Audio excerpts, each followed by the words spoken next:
In case of retirement of a partner, first type was determination of new profit sharing ratio. Now it's type 2, accounting treatment of goodwill. Goodwill is an intangible asset. If it is shown in the books of account, in case of old firm, first of all, that old goodwill has to be written off in old profit sharing ratio. For that purpose, first entry is required, capital और current account debited to goodwill account. यानी कि अगर firm की balance sheet में retirement के वक्त अगर कोई ओल्ड गुडविल एग्जिस्ट कर रही है, existed, appeared, shown, disclosed in the books, in the balance sheet, that goodwill is to be written off, उसको राइट ऑफ करना है. उसके लिए ये ट्रीटमेंट पास करनी है, कैपिटल और current account debited to goodwill account in old profit sharing ratio. उसके बाद फर्म्स गुडविल, जो हमें न्यू गुडविल दिया जाता है at the time of reconstruction means retirement, तो वो न्यू गुडविल में से हमें outgoing partner means retiring partner का पहले शेयर निकालना है. उसके लिए firms goodwill into retiring partner share.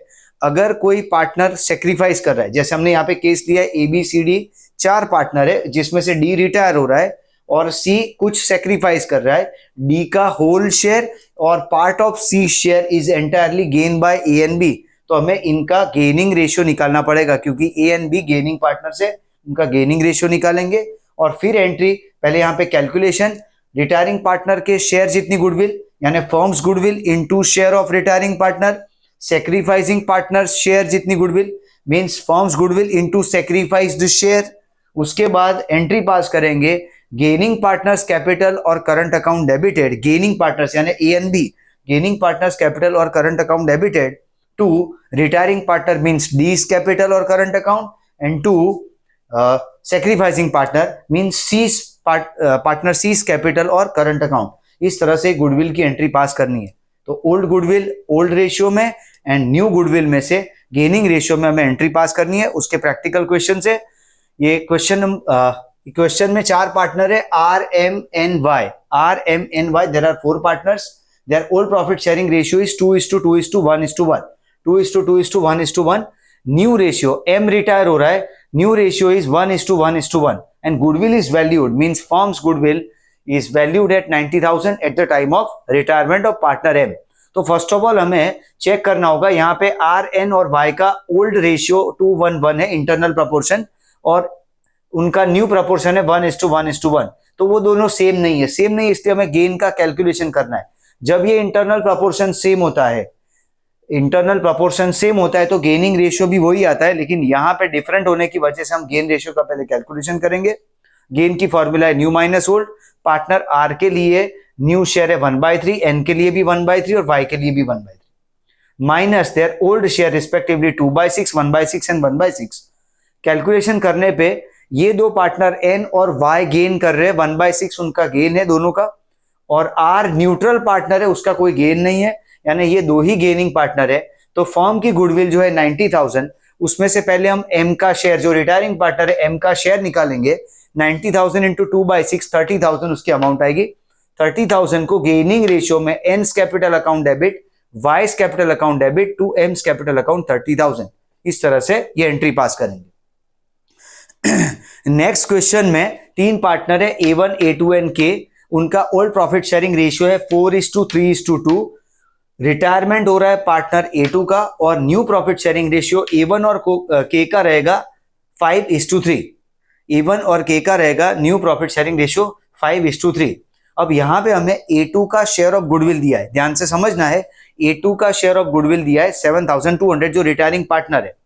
Again check करेंगे, इंटरनल प्रपोर्शन सेम नहीं है, सेम नहीं, इसलिए पहले कैलकुलेशन हम गेन का करेंगे. Gain new minus old. A1 का न्यू शेयर है 5/8, K का न्यू शेयर है 3/8. उनके ओल्ड शेयर है 4/9 एंड 2/9. कैलकुलेशन करने पे 13/72 is gain of A1 and 11/72 is gain of K. तो gaining ratio of A1 and K, gaining ratio of A1 and K is 13:11.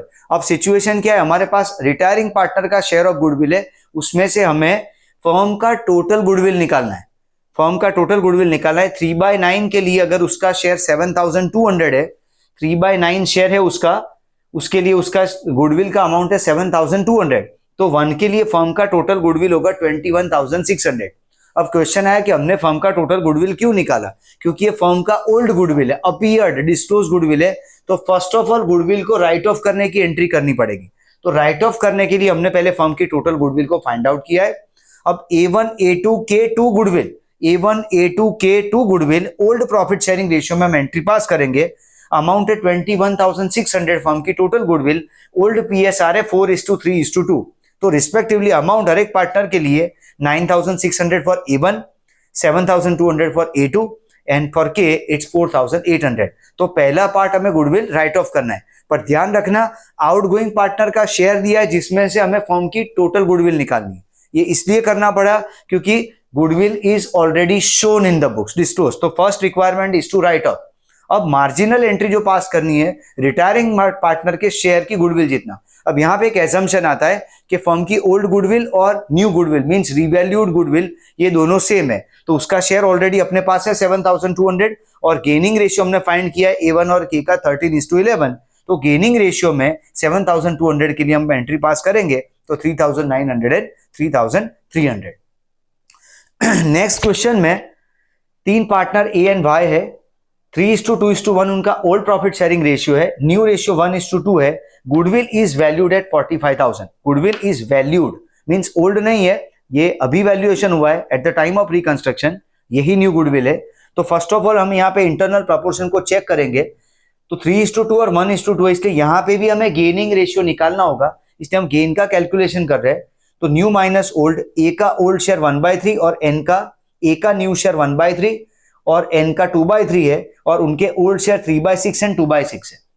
तो calculation करने पे हमें पता चल रहा है कि ए यहाँ पे सेक्रीफाइसिंग पार्टनर है, ए सेक्रीफाइसिंग पार्टनर है और सिर्फ एन एक ही पार्टनर है जो गेन कर रहा है। यानी कहने का मतलब ये है वाई का whole share acquire by partner N, Y का पूरा शेयर एन एब्जॉर्ब कर रहा है और ए का भी सर्टेन पार्ट वो एक्वायर कर रहा है। यानी यहाँ पे गेनिंग रेशियो का कोई क्वेश्चन ही नहीं है क्योंकि एक ही गेनिंग पार्टनर है। लेकिन हमें वाई के लिए भी गुडविल की अमाउंट निकालनी होगी, वाई के शेयर जितनी, और दूसरा पार्टनर जो सेक्रीफाइस कर रहा है पार्टनर ए उसकी भी अमाउंट निकालनी होगी। इसलिए पहले हम कैलकुलेशन करेंगे फर्म्स गुडविल में से, जैसे हम पहले रिटायरिंग पार्टनर का शेयर निकालते हैं, तो फर्म्स गुडविल में से 45,000 में से रिटायरिंग पार्टनर का शेयर 1/6 7,500 और फिर जो सेक्रीफाइसिंग पार्टनर है उसके सेक्रीफाइस्ड शेयर जितनी गुडविल 45,000 इंटू 1/6 तो 7,500, ये दोनों पार्टनर की अमाउंट आ गई और ये क्रेडिट होंगे और डेबिट किया जाएगा। सिर्फ एक ही पार्टनर है एन, गेन करने वाला एक ही पार्टनर है, इसलिए ये एंट्री में कोई क्वेश्चन ही नहीं है गेनिंग रेशियो का, only one gaining partner. So N's capital account debited 15,000 to Y's capital 7,500 and to S capital 7,500।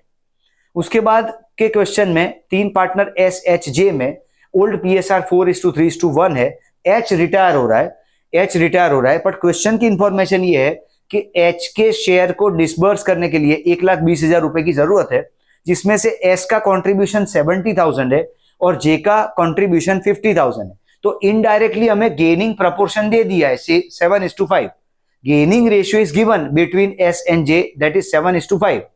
तो हमें यहाँ पे गुडविल की ट्रीटमेंट के लिए कोई प्रॉब्लम नहीं है क्योंकि गुडविल की अमाउंट भी है और रेशियो भी दिख रहा है हमें, यानी डायरेक्ट एंट्री सेट हो जाएगी। पर क्वेश्चन में स्पेशल पॉइंट ये है कि profit of the firm is given after retirement of partner H and 64,000। Profit of the firm is given after retirement of partner H 64,000। अब ये एनुअल प्रॉफिट को बांटने के लिए हमारे पास न्यू PSR चाहिए, तो न्यू PSR तक पहुंचने के लिए हम पहले गेनिंग रेशियो में से गेन निकालेंगे, क्योंकि जो रिटायरिंग पार्टनर का शेयर है वो एस और जे ने 7:5 के प्रपोर्शन में गेन किया है। तो हम ये 7:5 के प्रपोर्शन में उसका जो ओल्ड शेयर है, वो रिटायरिंग पार्टनर का जो शेयर है 3/8, उसको डिवाइड करेंगे ताकि हमें दोनों पार्टनर के गेन मिलेंगे। तो फॉर्मूला है gain is equal to share of retiring partner into gaining ratio. Gain is equal to share of retiring partner into gaining ratio. S और जे के लिए जो उसका एच का शेयर है 3/8 इंटू 7/12 एंड 5/12 जो उनका गेनिंग रेशियो है, वो कैलकुलेट करने पे 7/32 and 5/32 is the respective gain, उनके गेन मिले। अब हमें न्यू रेशियो चाहिए, तो न्यू की फॉर्मूला है old plus gain.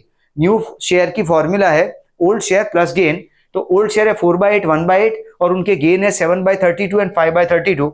Finally calculation करके 23/32 एंड 9/32 वैल्यू मिल रही है पार्टनर एस और जे के लिए। तो इस तरह से हमें new profit sharing ratio S और जे का मिल रहा है 23:9। तो जो फर्म का प्रॉफिट है 64,000 आफ्टर रिटायरमेंट ऑफ एच, उसको हमें डिस्ट्रीब्यूट करना है, बट उससे पहले हम गुडविल की एंट्री पास करेंगे। गुडविल की एंट्री क्रिस्टल क्लियर एकदम, 70,000 पार्टनर एस में डेबिट होगा, 50,000 जे में डेबिट होगा, और जो आउटगोइंग पार्टनर है एच उसमें क्रेडिट होगा। तो S capital 70,000, J capital 50,000 and to H capital 1,20,000। फिर ये प्रॉफिट एंड लॉस एप्रोप्रिएशन में हम यहाँ पे जो फर्म का एनुअल प्रॉफिट है उसको डिस्ट्रीब्यूट करेंगे 64,000। तो दोनों पार्टनर एस और जे में 46 and 18,000 in their new profit sharing ratio 23:9 में डिस्ट्रीब्यूट होगा। उसके बाद जो क्वेश्चन है के ए एंड जी, तीन पार्टनर है, 1:2:3 उनका ओल्ड प्रॉफिट शेयरिंग रेशियो है और 1:3 उनका न्यू प्रॉफिट शेयरिंग रेशियो है। ओल्ड है 1:3 एंड न्यू है 1:3। जी की ड्यू अमाउंट, जी जो रिटायरिंग पार्टनर है उसकी ड्यू अमाउंट यानी वो फर्म से 2,70,000 मांग रहा है और उसका डिसबर्समेंट, उसको पेमेंट किया जा रहा है 3 लाख रुपए का। ये जो केस है ये इम्प्लाइड गुडविल का केस है। This is called hidden goodwill और implied goodwill. That retiring partner is entitled to receive 2,70,000 और फर्म की साइड से payment is made of ₹3 lakh. तो 30,000 excess amount is paid to retiring partner for what, and that amount is paid for goodwill. So indirectly his share of goodwill is given 30,000 and we need to pass journal entry for his share of goodwill of 30,000. But internal proportion is not same again in this case. Internal proportion is 1:2 and 1:3. So first requirement is to calculate gaining ratio. तो उसके लिए हम calculation करेंगे। Gain is equal to new minus old. K और ए के लिए उनके new share है 1/4 3/4 और उनके ओल्ड शेयर है 1/6 2/6। तो फाइनली कैलकुलेट करके उनका गेन मिलेगा 1/12 एंड 5/12। तो उनका गेनिंग रेशियो निकलेगा 1:5। 1:5 is the gaining ratio. 30,000 is the amount of goodwill to partner G and it is debited to gaining partners in the gaining ratio which is K and A 5,000 and 25,000 in the proportion of 1:5। तो इस तरह से ये goodwill की accounting treatment के practical sums है। उसके बाद हम टाइप 3 पे पहुंचते हैं जो revaluation of assets and liabilities के बारे में। Same as admission of a new partner, इसमें एंट्रीज पहले समझ लेते हैं हम। अब यहाँ पे टेक्निकल पार्ट ये है, जब भी हम revaluation of assets and liabilities करते हैं तो डिफरेंस हमेशा रिवैल्यूएशन में रिकॉर्ड होता है और न्यू वैल्यू जाती है बैलेंस शीट में। Difference is recorded to revaluation account and new value, revised value और market value is shown in the balance sheet. तो हमें एंट्रीज पास करनी है। एंट्री को पहले समझ लेते हैं। यहाँ पे हमने दो पार्ट में केसेस को डिवाइड किया है। एक पार्ट ऐसा है जिसमें इंक्रीज इन प्रॉफिट है, दूसरा पार्ट है डिक्रीज इन प्रॉफिट है। तो प्रॉफिट बढ़ने की दो वजह हो सकती है, एसेट का बढ़ना या लायबिलिटी का कम होना। बैलेंस शीट है आपके सामने, असेट साइड का बढ़ना या लायबिलिटी साइड का कम होना, ये एक प्रॉफिट इंक्रीज इन प्रॉफिट का रीजन है। तो सामने डिक्रीज इन प्रॉफिट का रीजन है asset minus means asset decrease होना और लायबिलिटी का बढ़ना। तो उसके लिए पहले एंट्री समझते हैं। जो इंक्रीज इन प्रॉफिट के केसेस है उसमें हर एक में रिवैल्यूएशन अकाउंट क्रेडिट होता है, ये समझना है, ये याद रखना है। तो पहला केस है increase in value of asset, तो असेट टू रिवैल्यूएशन। फिर decrease in value of liability, तो लायबिलिटी टू रिवैल्यूएशन। फिर आता है unrecorded asset, prepaid expense and accrued income, तो ये सब डेबिट हो गए टू रिवैल्यूएशन। एंड फिर कैंसलेशन और decrease in the amount of provision. Provision दो तरह के हमारे पास, provision for doubtful debts and provision for discount on debtors. तो ये दो प्रोविजन अगर कैंसिल कर रहे या डिक्रीज कर रहे तो उससे भी फर्म को बेनिफिट है, तो वहां पे भी टू रिवैल्यूएशन। तो ये चारों एंट्री में रिवैल्यूएशन अकाउंट क्रेडिट हो रहा है। Asset to revaluation, liability to revaluation, unrecorded asset, prepaid expense, accrued income to revaluation, provision for doubtful debts and provision for discount to revaluation. Second part जो है इस साइड पे वो decrease in profit का case है। इसमें सब में प्रॉफिट कम हो रहा है, तो पहले एसेट की वैल्यू कम होना तो रिवैल्यूएशन टू असेट, लायबिलिटी की वैल्यू बढ़ना तो रिवैल्यूएशन टू लायबिलिटी।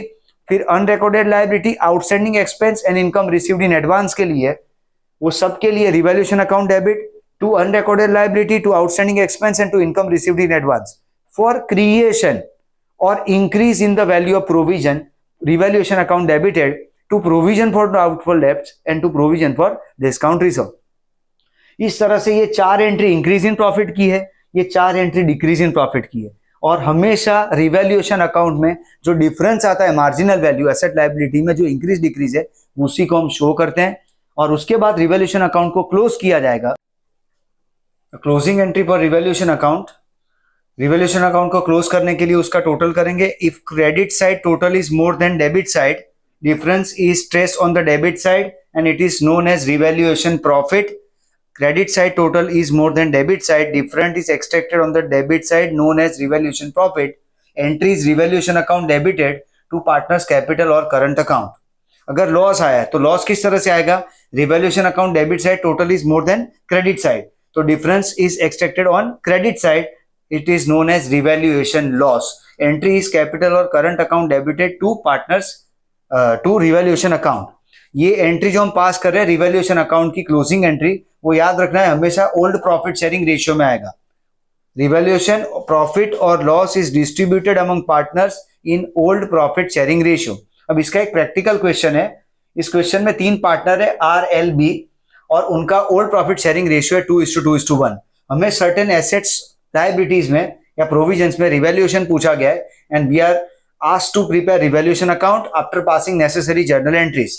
तो सिचुएशन ये है, बिल्डिंग की बुक वैल्यू 1 लाख रुपए है और बोला गया कि increase by 20%, plant and machinery 40,000 है वो डिक्रीज हो रहा है बाय 10%, डेटर्स की वैल्यू है 20,000 and provision is to be created at 5% for doubtful debts on debtors. Stock में 2 पार्टीशन, एक रॉ मटेरियल का स्टॉक है, दूसरा फिनिश गुड्स का है. रॉ मटेरियल के स्टॉक की बुक वैल्यू है 20,000 जिसका मार्केट वैल्यू 18,000 है और फिनिश गुड्स के स्टॉक की वैल्यू 30,000 जिसकी मार्केट वैल्यू 35,000 है. एक अनरिकॉर्डेड कंप्यूटर है जिसको हमने बेचा है 2,000 में, इसकी एंट्री पास करनी है और एक क्लेम कंपनसेशन का पास हुआ है 5,000 का. तो ये सारी एंट्री हमें रिवैल्यूएशन में शो करनी है. आइदर इंक्रीज इन प्रॉफिट का केस होगा या डिक्रीज इन प्रॉफिट का केस होगा. इसकी हमने ये कंबाइन एंट्री 2 पास करी है जिसमें पहला इंक्रीज इन प्रॉफिट का केस है. तो हम इसमें से आइडेंटिफाई करते हैं, पहले बिल्डिंग जो 1 लाख का इंक्रीज बाय 20% है यानी ये बड़ा है, बिल्डिंग एसेट बड़ा है, इसलिए बिल्डिंग अकाउंट डेबिटेड 20,000. फिर प्लांट एंड मशीनरी 40,000 वो डिक्रीज हुआ है 10%, तो वो यहाँ पे आएगा टू प्लांट एंड मशीनरी, वो रिवैल्यूएशन डेबिट में जाएगा 4,000. डेटर्स 20,000 है, उसपे 5% प्रोविजन क्रिएट करना है फॉर डाउटफुल डेट्स, तो 20,000 का 5% हुआ 1,000, तो to provision for doubtful debts ये रिवैल्यूएशन डेबिट में जाएगा. फिर स्टॉक के अंदर रॉ मटेरियल में डिक्रीज हुआ है इसलिए ये भी रिवैल्यूएशन डेबिट में जाएगा टू रॉ मटेरियल स्टॉक 2,000. और फिनिश गुड्स में बढ़ा है 5,000, 30 का 35 हुआ है इसलिए वो रिवैल्यूएशन क्रेडिट में आएगा, इसलिए फिनिश गुड्स यहाँ पे डेबिट होगा. अनरिकॉर्डेड कंप्यूटर 2000 में बेचा गया है, तो अनरिकॉर्डेड कंप्यूटर एक एसेट बढ़ा है इसलिए अनरिकॉर्डेड कंप्यूटर टू रिवैल्यूएशन, तो टू रिवैल्यूएशन में टोटल 27,000. और क्लेम जो है कंपनसेशन के लिए जो क्लेम पास हुआ है वो रिवैल्यूएशन डेबिट साइड जाएगा, तो टू क्लेम 5,000. इस तरह से 3 आइटम रिवैल्यूएशन क्रेडिट में और 4 आइटम रिवैल्यूएशन डेबिट में हम प्लेस करेंगे और उसके बाद रिवैल्यूएशन अकाउंट को क्लोज करना है. तो ये 2 एंट्री का पोस्टिंग इस तरह से होगा, building, finish goods and unrecorded computer to revaluation. तो रिवैल्यूएशन की क्रेडिट साइड पे by building 20,000, by finish goods stock 5,000 and by computer 2,000. ये 4 item debit side of revaluation account आएगी. तो revaluation account debit side to plant and machinery 4,000, to provision for doubtful debts 1,000, to raw material stock 2,000 and to claim 5,000. फिर revaluation account को close करेंगे. It's credit side total is 27,000, debit side कम है total, तो difference 15,000. Difference is of 15,000. It is known as revaluation profit and it is distributed among partners in old profit sharing ratio always. So capital account की credit side पे 6,000, 6,000 and 3,000 उनके old profit sharing ratio 2:2:1 में जाएगा, जिसके लिए हमने यहाँ entry pass करनी है. Revaluation account debited 15,000 to R's capital 6,000, to L's capital 6,000, to B's capital 3,000. इस तरह से हमें रिवैल्यूएशन अकाउंट की एंट्रीज के प्रैक्टिकल क्वेश्चंस को देखना है. ओके.